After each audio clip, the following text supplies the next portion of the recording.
us in the question hour session with Ishani Goel, founder Startup Kro, for your legal registration and documentation related doubts of businesses. We will be just starting in another 5 minutes. Kindly wait for others to join. Thank you.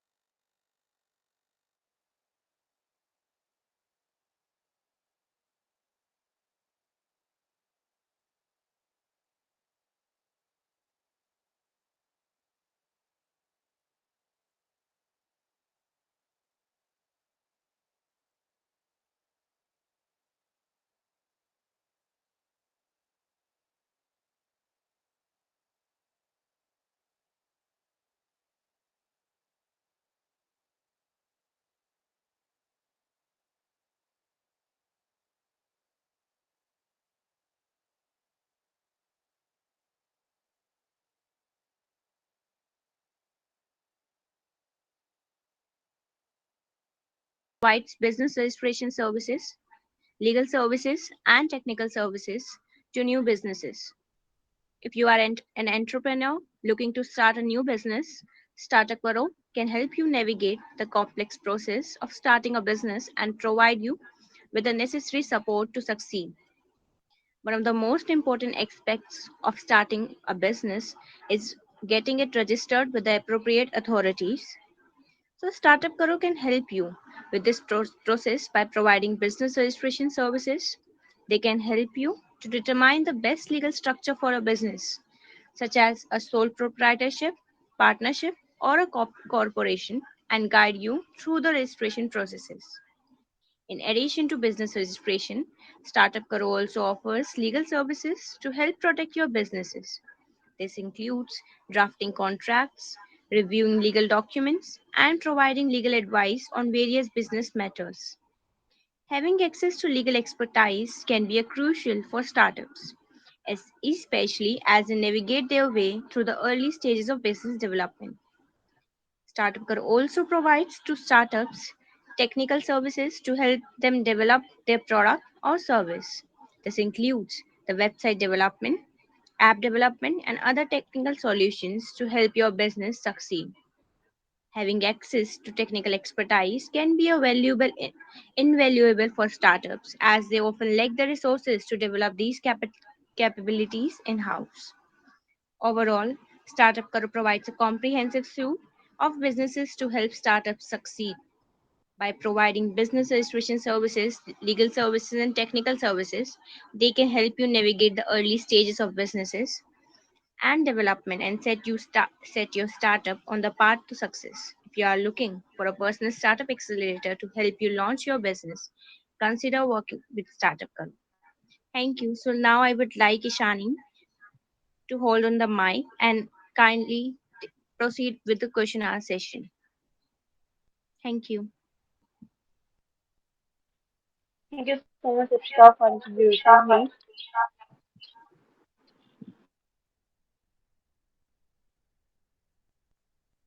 My voice is little cracking right now.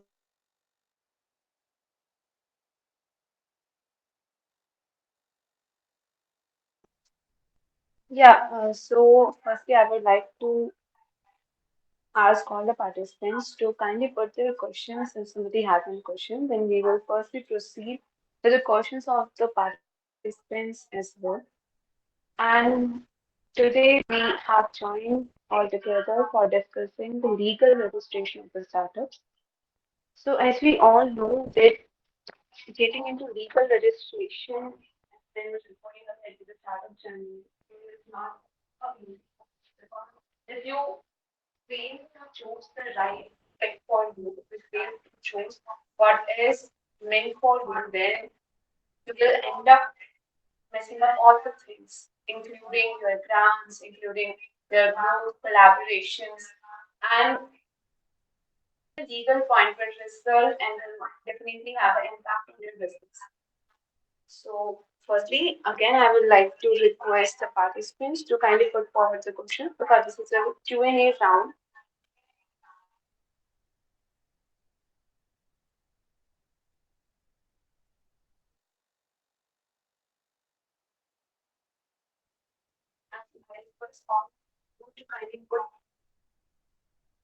Yeah, Ishani, your voice is echoing.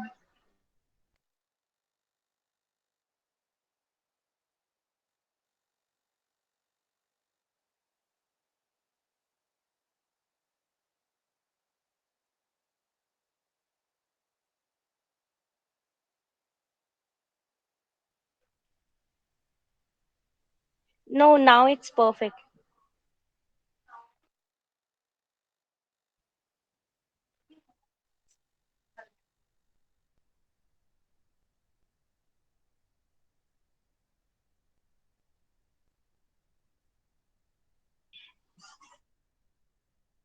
Yeah, so now we should start with a question hour session. I would like Farooq, if he has any question, to kindly proceed with it.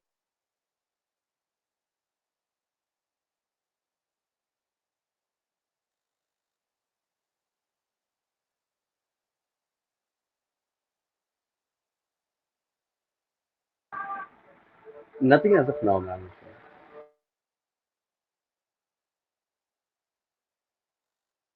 Hello. Yeah, kindly proceed with that. Sure. As you all know, there are certain kind of registrations that you can have in India. For example, one can have the private limited company registration, and there is a OPC registration that is also known as a company. And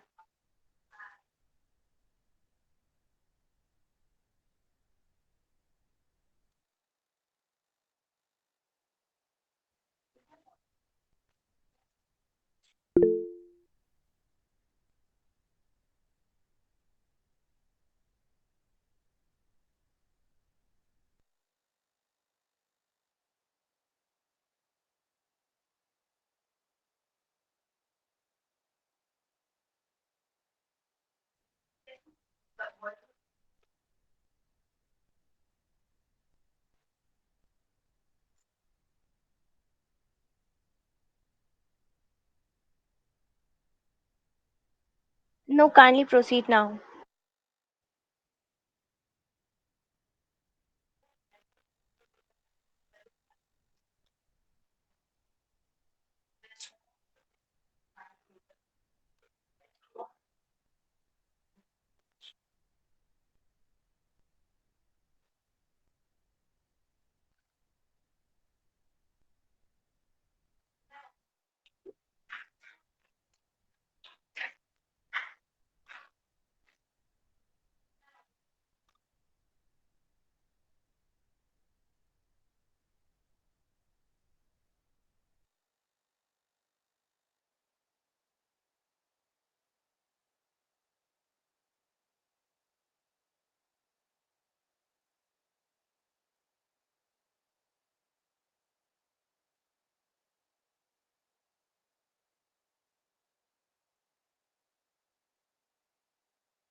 is there any problem in my voice again?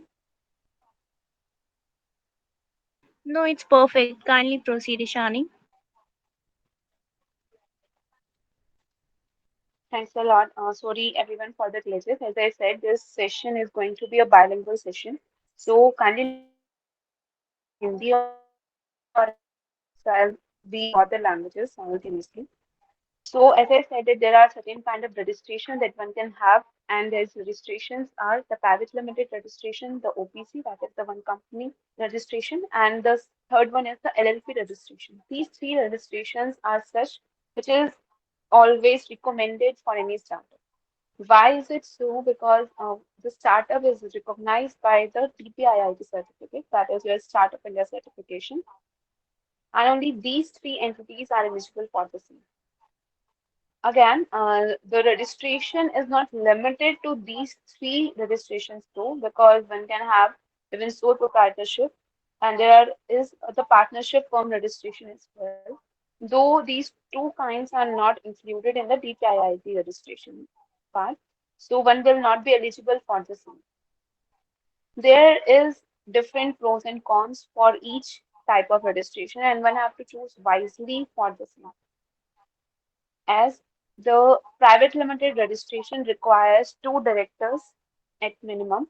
One needs two directors for proceeding with the LLP and the private limited registration boards. But if somebody is facing any problem in having the second person in their company, because what happens is in the initial years of startups, one is not friendly enough to have the other person to join their company because we don't want the another person to have in our company and we generally don't believe other person. So what we can do is that we can proceed ahead with the OPC registration. The OPC registration is meant by the one-person company. The one-person company is a private limited company. Many have certain myths about the one-person company, but let me clear on it that one-person company is a private limited company having one director. So the second person, that is the second director, would not be a director, but it's a nominee. So in case something happens to you, then the second person will take the charge.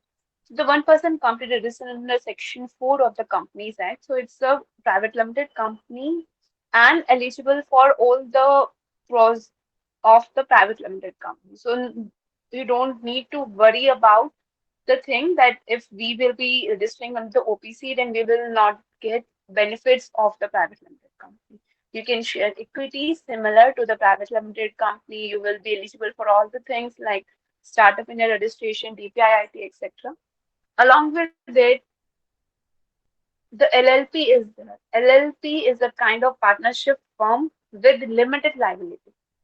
So when I say limited liability, then it means that the amount that you will be investing or having in the partnership by creating a partnership firm, that amount will be limited on you as a liability in case any dispute arises. For example, if your firm gets into any dispute and your business goes down and you got some liabilities from the shareholder, like in the cases of company, the shareholders are there who invest in your company. Similarly, in the LLP, if somebody invests in your LLP and then the business doesn't go well, and then you will be liable for certain money that you have taken from the market. So that liability will be up to the limit that is of your LLP, that is of your share in that firm.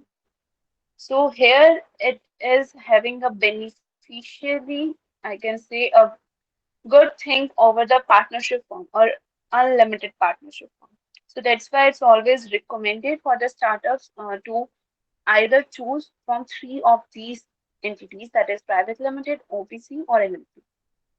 But in India, we see that there are major people who are inclined towards the sole proprietorship. Why is it so, and why sole proprietorship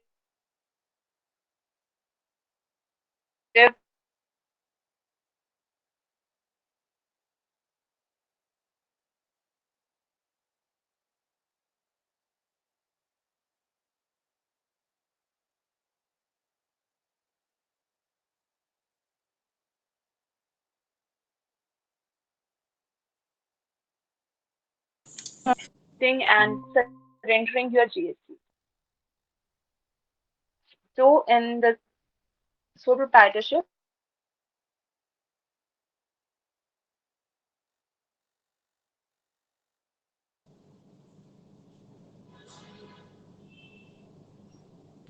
so in the sole proprietorship, one will be having only two registrations. The first registration is the MSME registration, and the second registration is the GST registration. Your So voice is not clear. in the sole proprietorship,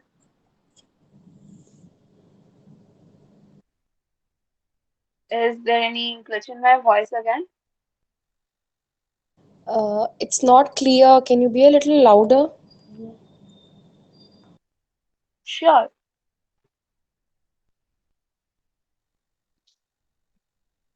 Is my voice audible now? Yes, a little better. Thanks. So as Thank you. I'm talking with the sole proprietorship, no issues, Shalini, because there is some glitches going on. Though I was testing on the same from past half an hour, but again it's arising. So in the case of sole proprietorship, as I said, you need only two registrations, and that is your MSME and your GST registration. Though GST registration is not always required, but I always recommend one business owner to have the GST registration if you are into a e-commerce business, because in e-commerce business, if you are having a trade that is known as an interstate trade of even of a 1 rupee, then you need the GST registration. So what happens that there are certain slabs, and the slabs are like 20 lakh and the 40 lakh slab, that is on the state A list and the state B list. So all the states will accordingly have the slab, and you can be exempted from the GST up to that level of a slab, that is 20 and the 40. But the thing is that if you are having a online business and that is in the e-commerce mode, then the GST is recommended and it is compulsory in the e-commerce type of business. So one can't say that my limit is not 20 or 40 lakh, because if it's an interstate business, then GST is mandatory. Again, it's the session is going very monotonic. I request the questions from the participants to go ahead, that what questions you guys have in mind and what problems you feel while having your startup, that like contract drafting and other things. Yeah, please, Shalini. Um, Hi, this is Shalini here. I have actually one question. We have a startup of distribution of health food, and we have a GST. So I wanted to understand that how do you get that the tax exemption DPIIT thing? The Startup India registration, that is a DPIIT registration, there are certain tax benefits that one can get.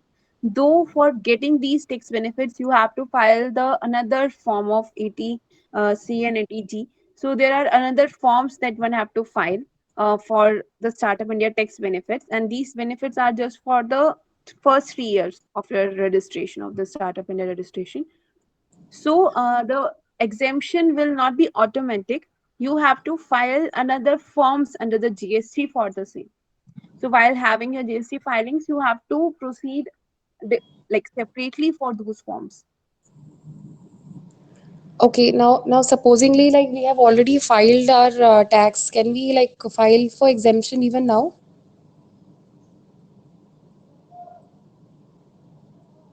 As I said, that the exemption that you will be talking about in the Startup India registration is have to be filed separately. So the GST filings you might have already filed, right?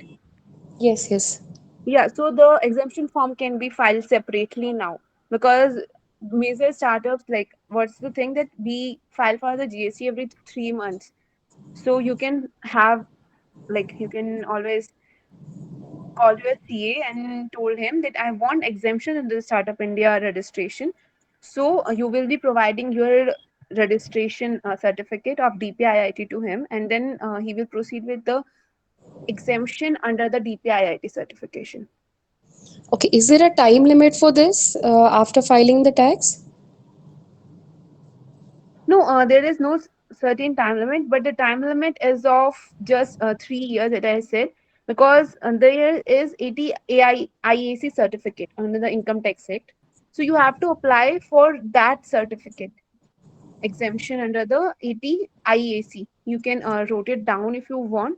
You can just Um, tell your CA, he will recognize the same and will help you okay. out. But the thing is that only for the 3 consecutive financial years you will be getting this benefit. Okay, my another question is like I have a startup which I have initiated in 2020. So if I file for exemption now, how much retrospectively can I do it? It depends on the carry forward losses that you might have shown on your certificate and the profits. You can always carry forward the loss of the initial year to the next year, so that if in next year you are making any profit, then that loss will be cut down. And as you got the Startup India registration in 2020, or you have the registration in 2020? I got the company registered. It's not registered under Startup India any right now. That's what I'm inquiring. If it's not registered under the Startup India, then you will not be eligible for any kind of exemptions under the Startup India scheme. Because for that scheme, one need to have the registration and the DPIT certification, that is Startup India certification. That certification will not be automatic. You have to apply for it. Then you have to apply for the exemption. Uh, so what you're trying to say is that I have to register the company under Startup India only, is it? Exactly. Then you will be eligible for the scheme benefits. Okay. Okay. So I cannot do anything of the exemption right now, right? Exactly. But as I told you that the incorporation from the 3 years from the date of incorporation, one can have the startup India registration. So if like it's already 2.5 years, I say, so you Mm-hmm. will not be eligible for the Startup India too, Okay. because Okay. either you will like convert your company in any other form of business like LLP or OPC, then only you will be eligible. So as you said, incorporation. So in the which registration like scheme you are incorporated? It's private limited, OPC, or LLP? It's a sole proprietorship. Oh my dear, the proprietorship is not called to be as incorporated, because we can only incorporate three types of businesses, that is private limited, OPC, and LLP, because the incorporation is done by the Ministry of Corporate Affairs. The sole proprietorship never gets incorporated. It always gets registered. So there is Yes. a like I can Okay. say gap between the two. The Okay. registration is will be simple under the GST and the tax regimes. Yes. So Yes. if you will convert your sole proprietorship to the private limited or OPC, then only that 3 year will start. That is on the date of incorporation. When you will register, like convert it into the private limited. Okay. What So exactly is the second one you said? OPC. OPC, that is one person company. Okay. So how different is that from a sole proprietorship? Sole proprietorship is not an incorporated entity. It is registered under the tax laws, or you can register the sole proprietorship like in the Shop Act, or under like any kind of business registration, that is MSME or GST or Shop Act, or there are certain state legislatures too. But private limited and the OPC is like they are similar, but the private limited has two directors, but OPC, that is one person company, as the name suggests, has only one director. So if you are a one person who is going ahead with the things and you don't have any second director with you, then apart from sole proprietorship, one can go ahead with OPC. With the OPC, you will be getting all kinds of benefits of the government for the startups, that is your startup and a registration, because sole proprietorship is not eligible for the startup India registration, but Okay. OPC, because it's a company, it's a private limited company, having the second person as a nominee, not the director. So you will Okay. be eligible for the startup India registration. So that way you can even like apply for the grants that is available for the startups and can go ahead in the startup journey. But a sole proprietorship is not a startup, so you can't even claim the startup benefits under the same. So I now if I convert my company into a OPC, say in the coming month, so whatever benefits and grants will happen from the this fiscal year, right? Exactly. Okay.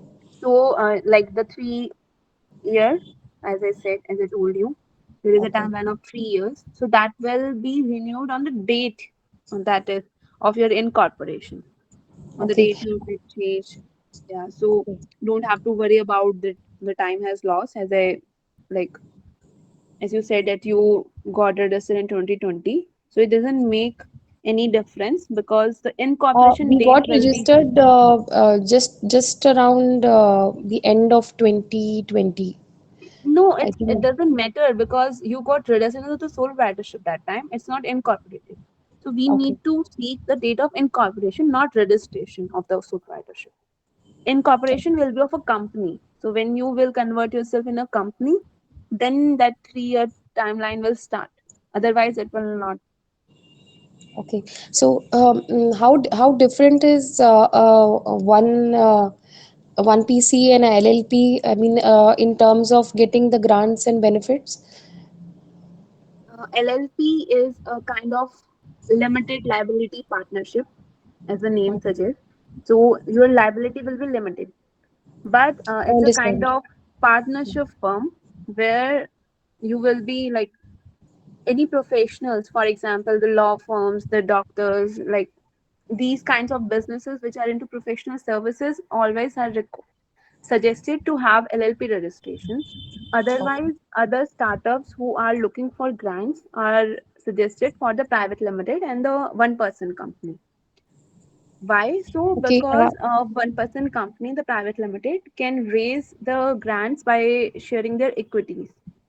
Okay. The equity sharing, as you might have saw in this Shark Tank, that Yes. they Yes. are having their valuation and they are selling off their equity into Yes. their private limited company. So LLP can't do that. So how they raise funds is not by having their equity with the person. They can have collaborations, they can have partnerships, they can have other forms of like venture collaborations with other service providers. But the equity sharing directly would not be there. So that's why the VCs, that is the venture capitalist, does not really feel comfortable to have like grants and other raising of funds for the LLP. So that's why the private dividend and the one person company is more suggested with any of the like startup ecosystem you have. Okay. And like the conversion period, how long does it take to convert the company? It depends on the prior registrations that one person is having. For example, if in your sole proprietorship you are having GST registration for say, so Yes. that GST would need to be surrendered first. You have to Mm-hmm. clear all your liabilities that you will be having in your sole proprietorship. You Mm-hmm. will have to close like all the business activities of the OPC by Okay. having a declaration. So it will be just a documentation for the Mm-hmm. surrendering of your GST and then closing of your business. And then a very new process for your OPC will start. So firstly, you will be approving your name with the MCA because firstly you have to reserve your name. Then you will be having your digital signature, your DIN, and then we will go ahead with the So registration it's process. as good as like having a new registration, right? Exactly. Okay. So that So new registration will be in corporation, not merely a registration. So it will be eligible for your Startup India certificate because sole proprietor is not eligible for any benefits of the startups. okay. Yeah. So what kind of expense can we look at, like the government fee and all when we do this? Generally, the government fee is depending on the state in which you having your registered office. Okay. Okay. Some states have very high government fees, for say Punjab, Madhya Pradesh, and Kerala. These are the top three states with the high government fees for the Mm-hmm. incorporation.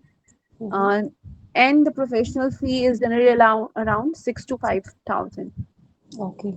So other than this, the government fee will be there.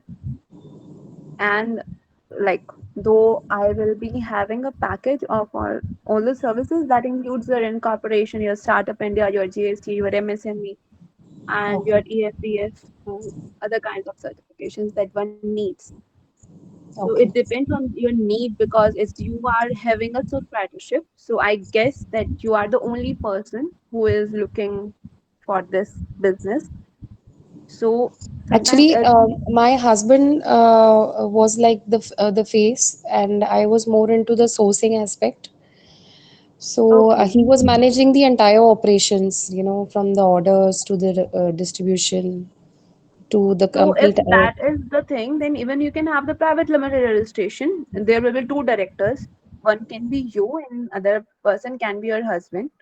So you both can be like able to have your face even, because you will be recognized as the director along with the co-founder of that startup of yours. I was given to understand that private limited companies are more complex even in terms of filing your returns and all. Is it right?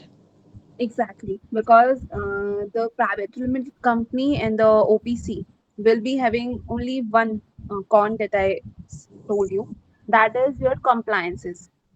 There will Yes. be yearly compliances for those businesses. So the LLP, why it is recommended for the professional services? Because LLP has no compliances for a year other than your tax compliances. Yes. That So is for your sole proprietorship as well. yes. So we were Yeah, actually advised to go in for a sole proprietorship back then for the same reason. Because my husband, he himself is, a professional. He's into brand consulting. can So definitely understand your thing. What happens that in the initial years, startups are not with that kind of fundings, even for the legal services, because yes. these legal services will be exhaustive if like you are not making that much profit to sustain Mm-hmm. those services. So what is Absolutely. recommended that in the initial years, just to go ahead with your business legally, one can Mm-hmm. go ahead with the sole proprietorship, but that will be called as a business, not as a startup. I You are understand. getting yeah, the difference will be that that will be a business. So you will always be like able to make profits legally. So it's good that we will be making profits in, like, instead of going ahead with the startup India wave of the country. What is the major thing that every business should have is profit. If you're not making profit and burning up just money on hassles and other things, So so actually, there is no that's what point. happened. That's what happened Yeah, with us because we ended up paying whatever we earned. So exactly. that's the I reason I can wanted to definitely ask understand. you. Yeah. Generally, the startup India's other things I recommend to do startups who have their like complete track in their mind that this is how they're going to make a profit. And also for those startups who are looking for grants, because the grants are different from your fundraising. In the fundraising, you will be having like you will be sharing up your equity or your like anything that you will be sharing. But in the grants, you have just money from the government to construct your business, and there will be no repayment. Like you don't have to pay them back for those grants. So So there some must be like there must be the certain criteria, to even offer you the grant, and I think it must be only for a single term, right? Or it is a recurring thing. no, it will be a single time thing. So it helps one to start their things well, because Okay. what like from my experience, what I generally think that in the initial years, one used to get problems, but that is not the same thing when they like वो शुरू हो जाए एक बार फिर, that is not a problem for person, because to initiating something good, one needs to like put up all efforts and everything in it. So that's why Absolutely. initially starting ahead with the things is the problem, but not going ahead with it. So that's why thing is that if you are into the technology business, then one can't go ahead with heavy grants and fundraising, because as you can think of the software businesses or like startups who are doing in the software and the technology AI things. So without having the grants and the like raising funds, how you will be collecting out like resources for generating that product. So if So the product, yeah, yeah, please complete yourself.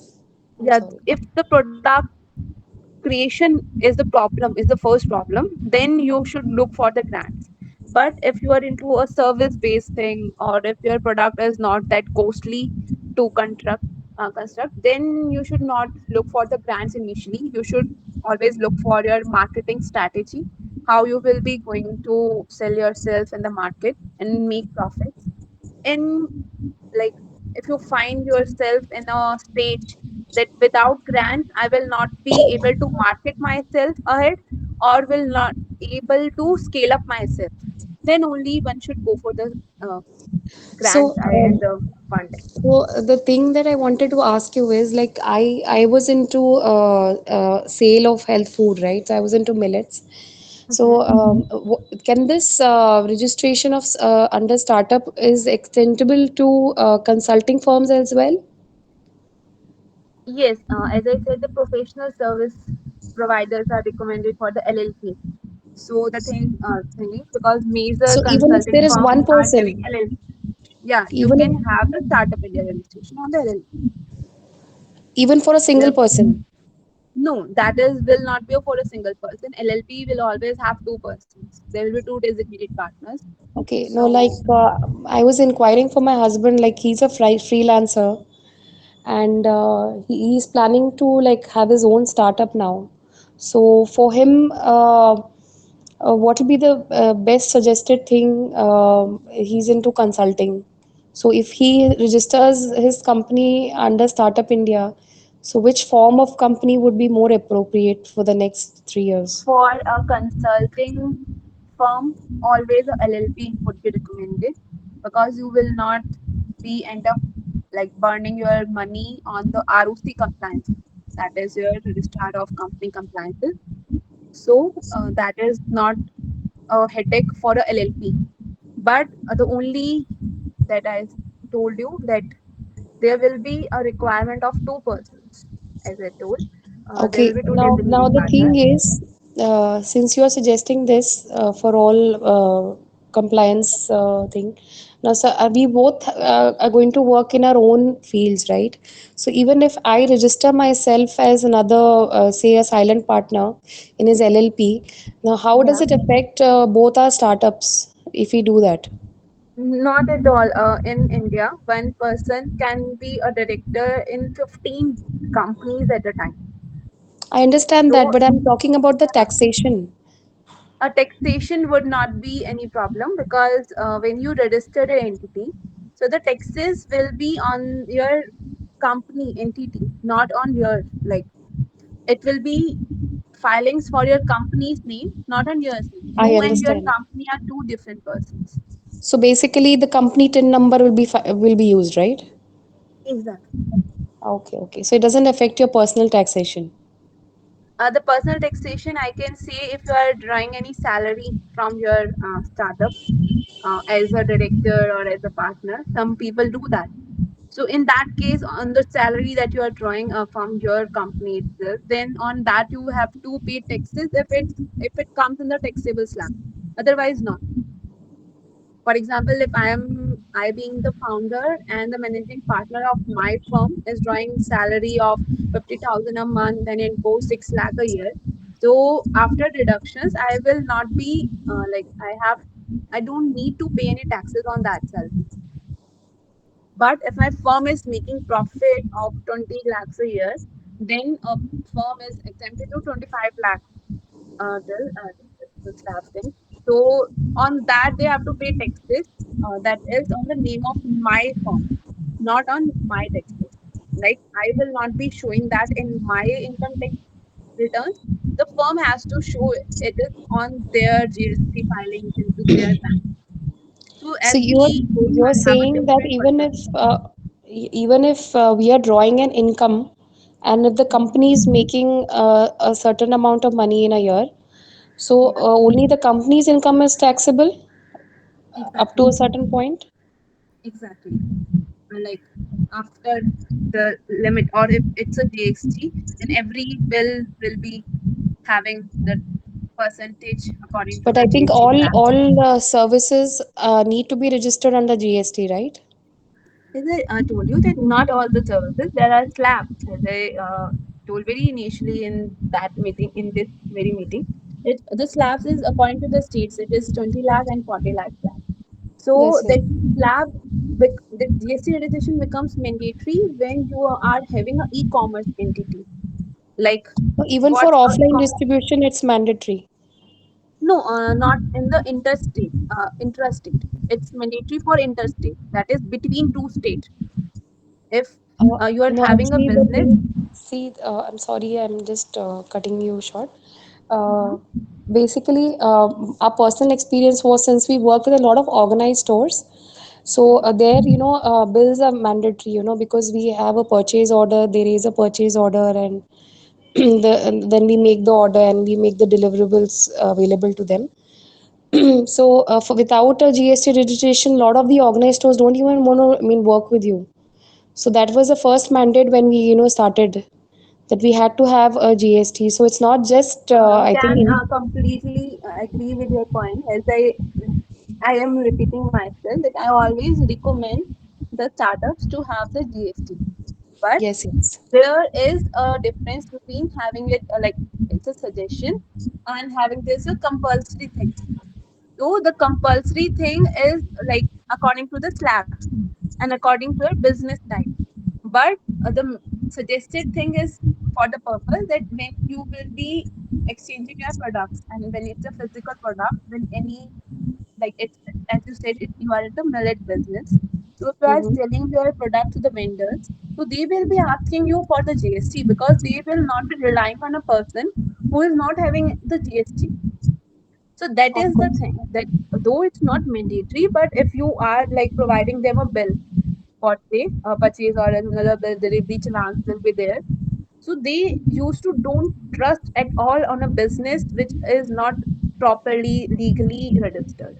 Because for a of sole course, proprietorship, MSME is a like very crucial registration nowadays. But apart from MSME, GST used to be a certificate that is mandatory for any kind of sole proprietorship to be registered. so Though you are not under the slab, that is a mandatory thing.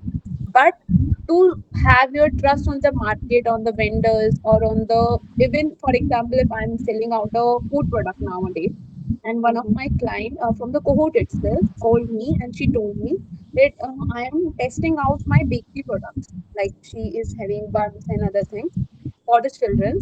Yes, So yes, the mothers used to ask her that do you have this FSSI registration with you?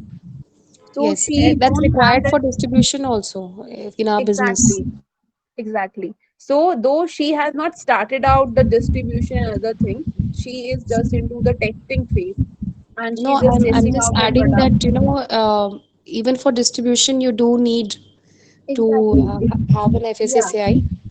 Because like when she is like having the testing thing of his buns. So mothers used to deny that we will not be testing out the products on our children without you having the FSSI registration, because people don't trust without you on you without having the certificate. So we need the certificate for creating the trust in the market. That is the purpose that ISO certification and ISI like other certifications on the appliance and other things is required, though sometimes it's not mandatory on an initial stage. Some kind of registrations are such that, for example, I told you that you need a basic FSSI certificate for a turnover of up to 5 lakhs. Of course, yes. But but as you know that even in Maharashtra there are so many women who are creating tiffins. The dibba walas are there in the Yes, Maharashtra. yes. So these people even need FSSI registration. Yes, So yes. It's become why? mandatory now. So because if you are collaborating with corporate houses for delivering them the dibba, then they will not be relying on like any service without having these kinds of registration. Because how they will manage if something happens to their employees in future, and so they just want to. Basically, it's a more Yeah, credible measure, right? When you're exactly, registering exactly. yourself, you have a recognition, a legal recognition. Exactly. Because even if you, as you said, that you are having collaboration with the vendors and other things, so even vendors usually in the local markets you see सब बोल पे चलता है, like if you are having your birds have a value in the local markets, but that is not the same thing when you have the collaborations with malls and big cities vendors. because they need agreements for everything. That if you are collaborating for a single thing, then they want you to write it down and then deliver it to them. But in the local markets, people used to have businesses on words, like Okay. उन्होंने कह दिया कि या ये पहुंच जाएगा सामान and this is how it, like So I will be actually, my conducting. father-in-law is more like very unconventional. He works that way, though he has a registered company. So he's Yeah, into pharmaceuticals, but yes, there's a goodwill that works in the local markets. exactly, exactly. But generally people used to, like, they told me I have listened to so many startup stories and so many mess stories as well, where I told you when, like, every other participant of the meet, that what happens is one of my client told me that he was making a patent technology, and Okay. his co-founder go away with that patent technology and created a new team and posted on the LinkedIn as well, so that the person will not be able to prove that I will be the one who started out things, like, to have the invention of that technology. So even these kinds of things happen between the co-founders itself. So I'm aware of though, that actually, because I've yeah, also studied law. So I'm yeah, very much aware why all these systems are exactly. coming into place, because the credibility and the malpractices both are coexistent. Even my both parents are into the civil and the criminal litigation. So when your father is a criminal lawyer, then you know that you can't trust people that easily because it's very, like, difficult to trust people nowadays. And even if it's your hardcore friend or somebody who you trust and you just go ahead with the startups and the technology part nowadays, so one person will be like going away with your technology, with your things, and you Yes, will yes. be end up having nothing in your hand. Okay. Yes, that's very much there. I'm sorry, I have been asking so many questions. I'm not giving anybody an opportunity to ask because I was very keen to understand how the corporate is working now, because I have studied years ago. I mean, 2013 No I've passed issues out. at all. Even the talk will be monotonic if you will not be there. Yeah, I've been thankful of you to ask me those many questions so that everybody can relate and I can get really, I their mean, answer. I am recalling I used to be a good student back in school, and I used to be the student who used to ask all the questions, and everybody used to be fed up कि इतने questions क्यों पूछ रही है? I understand. Even let us think that you got consider the OPC. The amendment is made in 2013 by the new Companies Act amendment. So you I'm might sorry, not I didn't be, hear you. the one person company is introduced into the Companies Act later in Yes, 2013. So yes, that's I'm why aware. maybe, yeah. So that's why you may not be, like, Actually, my remembering that thing father-in-law, because sir, it's a new amendment. he told us that the entire law, the contract act that you're studying is going to, you're the last batch who's studying it. Exactly, because there are so many amendments from the last 10 to 13 years. And the Company Act Amendment of 2013 changes the law in that aspect that even, like, even this OPC concept, that is a one person company, even I used to like read the messages from various incubation groups that I'm, like, joining.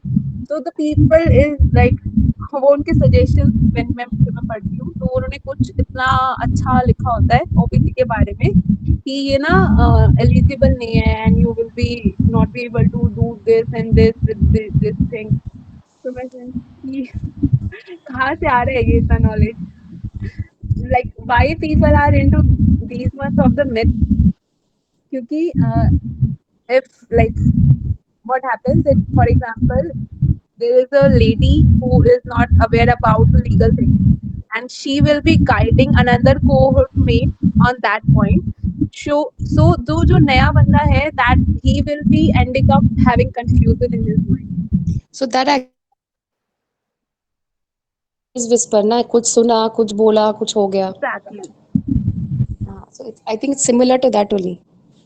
Yeah, because so many ladies started guiding that person on the legal points, and that person who is confused got like confused as hell.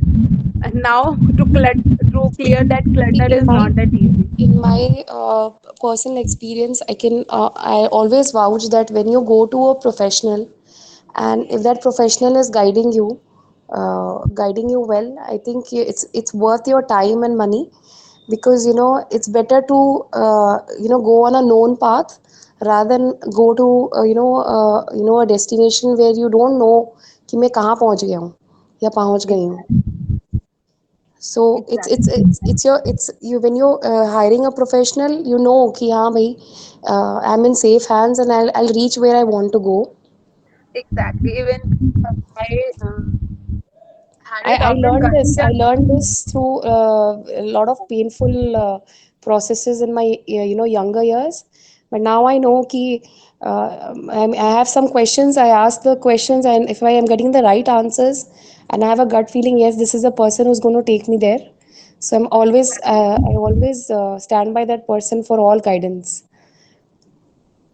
Exactly. Even there are some ladies from our cohort, that is the I am Bangalore cohort.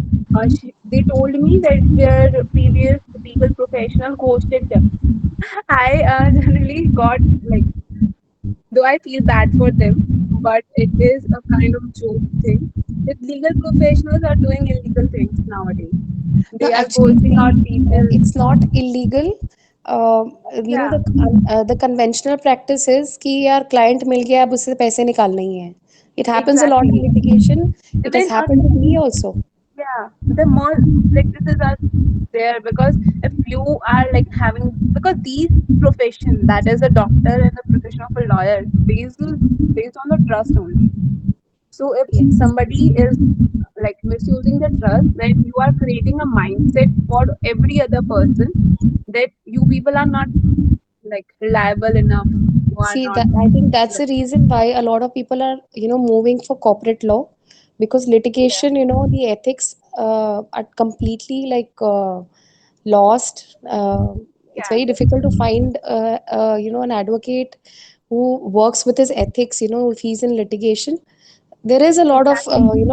open malpractice. It's known to everybody. It's like an open secret. Yeah, even I told you, Shalini, that because my both parents are into litigation, and they used to told me stories like of the malpractices usually. So they even told me that there are few lawyers who used to like have the promises, and these promises are that great that I will be setting up with the judge and will be getting you the bail in a day in the murder matters. So what happens that people used to pay up, like end up paying more because they are very like in a hurry to get out of jail, and they are very hurry to close Yes, their yes, case. that's a So very normal practice. I've yeah, seen that in my family. My uncle has been setting up yeah, with the judges in Bangalore for years now. yeah. Even now, he's So been telling me that होता है exactly because मेरे नीचे है judge. It's yeah, very painful to listen to these things. exactly. Even what happens that there is a notion that a good lawyer knows the law, but a best lawyer knows the judge. So, yeah, the people even prefer those people who are using the market because they also want to get done their work like by tactics, or I can say by these things, because they have a mindset that अगर हम But small matters नहीं opt I'm sure करेंगे the तो younger होगा ही नहीं generation काम. will change things. Yeah, definitely. We like it start from us always. We have to start the good things, then we can expect others to follow us on the same path. Yes. Thank I'm you a lot, mindful that Shalini, for joining here. yes, I'm very thankful to you that you have shared your insights, your experiences with us, and you have led us, to arriving at some clarity about, company registration today under the Startup India thing. I think I will connect with you on a personal level, and I'll discuss things with you. Sure, no issues. Anytime you can connect with me, even on my personal chat. Along with that, I also request any other participant if they have any question or like they want to share something or any feedback, then you can please go ahead.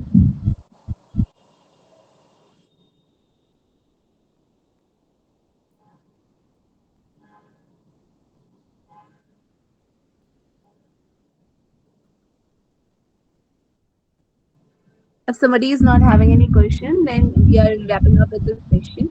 And also, like in the forms that we receive for the registration, we receive 50 plus forms. So one question I find very like important to share on that is the GST tax on the subletting. So I want to share that GST is not applied when you are letting or subletting a residential premises for the residential purpose. Like if it's for the residential purpose, then GST will not be levied.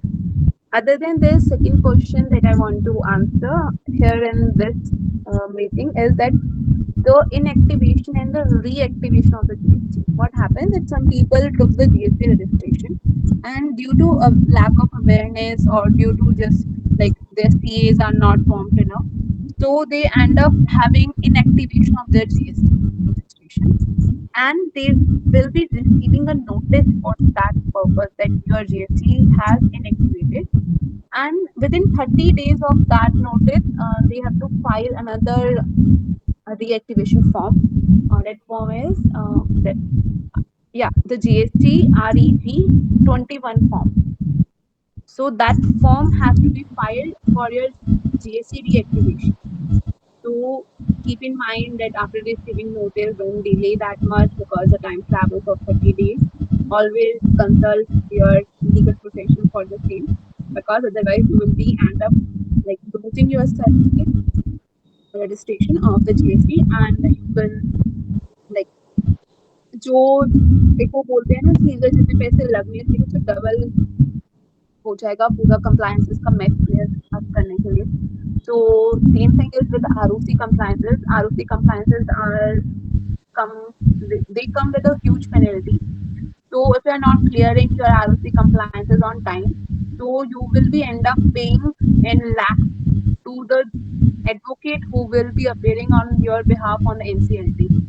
So because ROC lawyers used to demand like very high fee in the Delhi and other NCLT tribunals. So that's why I always recommend one to be prompt enough to like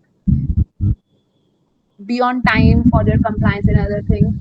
Keep on eating heads of your legal professionals and tax professionals. Have you done this or not? Because these people are simply that much busy that they will like forget about your filings and all, and you will be in the mess. So always like be prompt in these things because these things cost your pocket a lot. So don't startups are not advised to make these kinds of faults, I say, or clutter in the initial years because you will not be able to वो एक ma'am है ना कि घर बिक जाएगा वो वाली ROC compliance are that much costly that सच में घर बिक जाएगा if you will not be like having attention towards the thing. Uh, I had another this thing the doubt. The first statement that you made, I'm not very clear on that. Can you just clear it? I mean, explain it a little Is again. it about the subletting of the GST? Like GST will be applied on the subletting or not? That one you're asking? Yes, yes. I didn't understand what is subletting. For example, if I provide my premises to you on rent, so you can sub like providing it to the another person on rent. So that Yes, is I'm known as aware of that. subletting. Yes, yes. Yeah. So How the does it work? confusion arises in